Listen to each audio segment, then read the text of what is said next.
It's easy to remember how to use a fire extinguisher if you can remember the acronym PASS, which stands for Pull, Aim, Squeeze, and Sweep. Pull the pin. This will allow you to discharge the extinguisher. Aim at the base of the fire.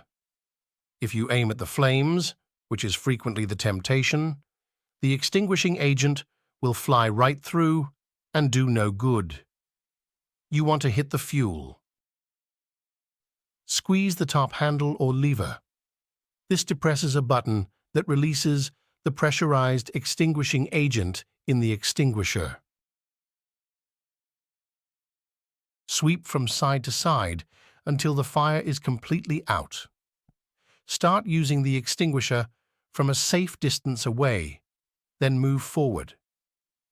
Once the fire is out, keep an eye on the area in case it reignites.